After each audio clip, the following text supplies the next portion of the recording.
Всем привет! Вы на канале Автофикс Инфо, и сегодня у нас Passat B5 с мотором 1.8 турбированным, с такой вот непонятной пока что ситуацией, стук в моторе. Сейчас я продемонстрирую, как он выглядит.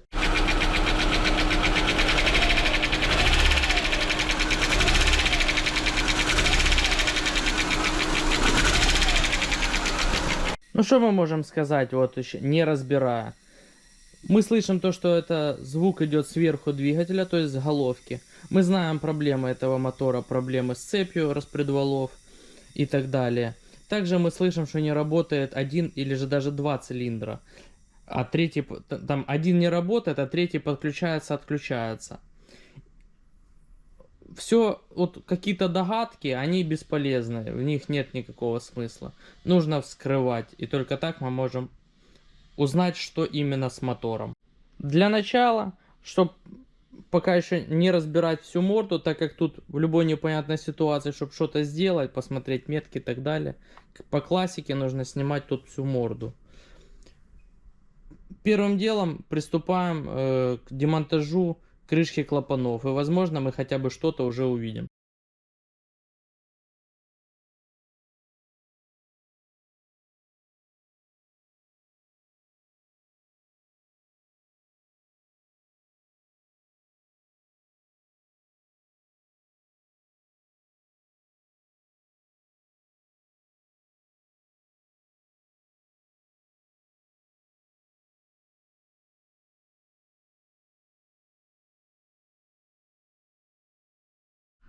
После того, как я снял крышку клапанов, мы видим на одной шейке распредвала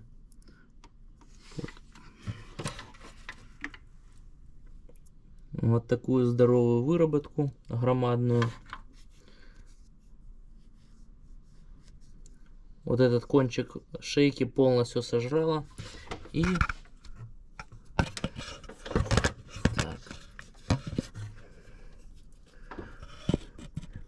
полностью проела гидрокомпенсатор. То есть, грубо, от основания гидрокомпенсатора осталось, а сам стаканчик полностью прожрала, и стаканчик упал вниз. Предварительно это все произошло на одной шейке и на одном гидрокомпенсаторе. Какие предположения у вас могут быть, как это вообще произошло, как такое может быть? Пишите о своих догадках в комментариях, кто-то может сталкиваться с таким делом на таком моторе. А мне ничего не остается, кроме как разбирать полностью морду, снимать ГРМ, снимать распредвалы, потому что этот распредвал будет меняться по-любому с гидрокомпенсатором. Разбираю и смотрю дальше остальные гидрокомпенсаторы, остальные шейки.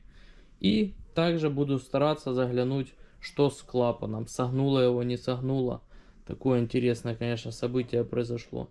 Как мы видим, сам мотор чистенький, ничего нигде не закоксовано, но тем не менее, да.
Вот я уже добрался до ремня ГРМ, все разобрал.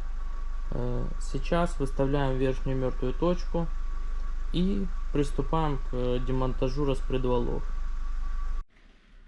Так, по меткам газораспределения. Значит, здесь у нас, так как крышка снята, есть метки, есть меточка на шкиве и на крышке, это если все собрано. А в нашем случае метки у нас вот. Ну вот здесь видно. Вот у нас стрелочка указывает на вырезку вот в распредвале. Так же самое здесь стрелочка указывает на вырез распредваля. Это метки распредвалов. А метка коленвала находится вот здесь на крышке, стрелочка. И вот высечка здесь на самом шкиве. То есть когда это собрано, это выглядит вот так. Ну то есть я просто не буду ставить назад. Когда вы выставляете метку по крышке и по шкиву, то здесь можно поставить краской свою метку. То есть вот у нас метка коленвала, также мы делаем меточку на насос. Неважно, мы ее все равно делаем. И распредвалы у нас там. Разобрались с метками газораспределения, теперь можно отпускать натяжной ролик, снимать ремень и снимать распредвалы. Значит, по распредвалам здесь стоит гидронатяжитель, он довольно-таки тугой. Чтобы его снять, нужен специальный съемник. Мы смастерили свой самодельный съемник для того, чтобы снять вместе с цепочкой. Сейчас я сниму и покажу, как я сделал. Мы видим, что бугеля как бы разные, их тяжело перепутать. Но обратите внимание, что счет идет 5, 4, 3, 2, 1, соответственно. И здесь так же само. 5, 4, 3, 2. То есть счет идет отсюда.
Так, вот у нас вид.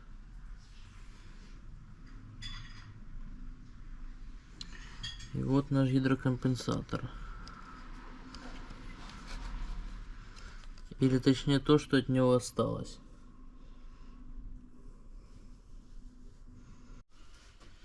Так, значит, по поводу этого натяжителя.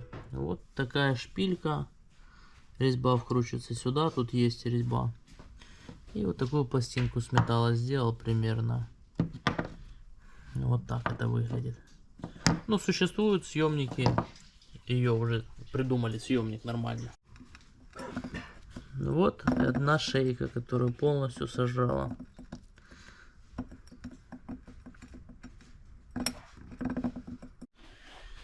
Так, а вот виновник торжества. А это его сосед.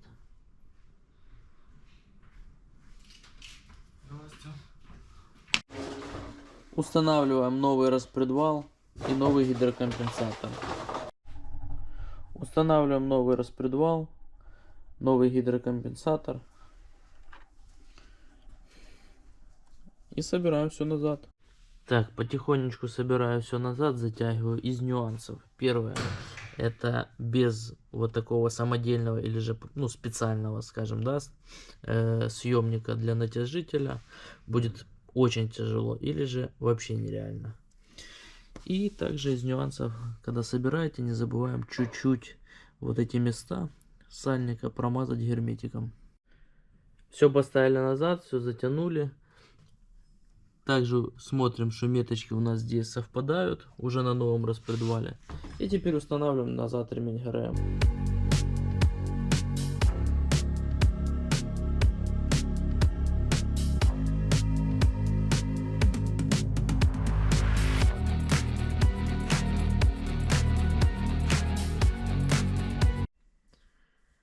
После того, как мы собрали ремень ГРМ и убедились, что все меточки у нас как были, так и остались, так же само сверху, прокручиваем, делаем 2 оборота.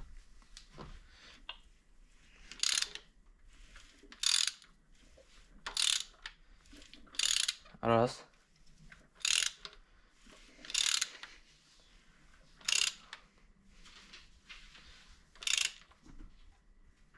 Два.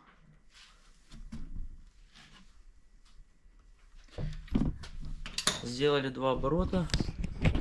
И теперь мы видим, что у нас тут. Ну, сюда не смотрим, это уже после прокрутки нужно больше оборотов, чтобы поймать вот эту метку. А коленвал у нас вот. Раз.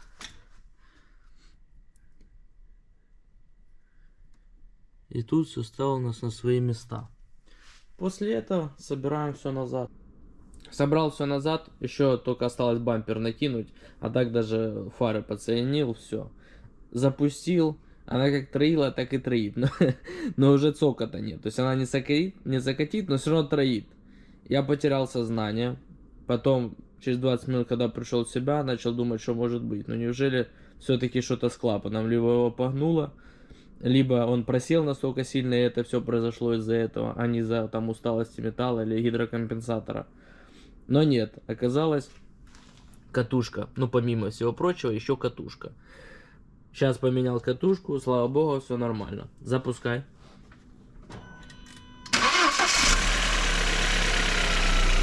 Все работает ровно, четко. Теперь можно собирать все назад. Ну, катушки я еще даже не присоединил, чисто на проверку. Если это видео кому-то поможет, подписывайтесь на канал и ставьте палец вверх.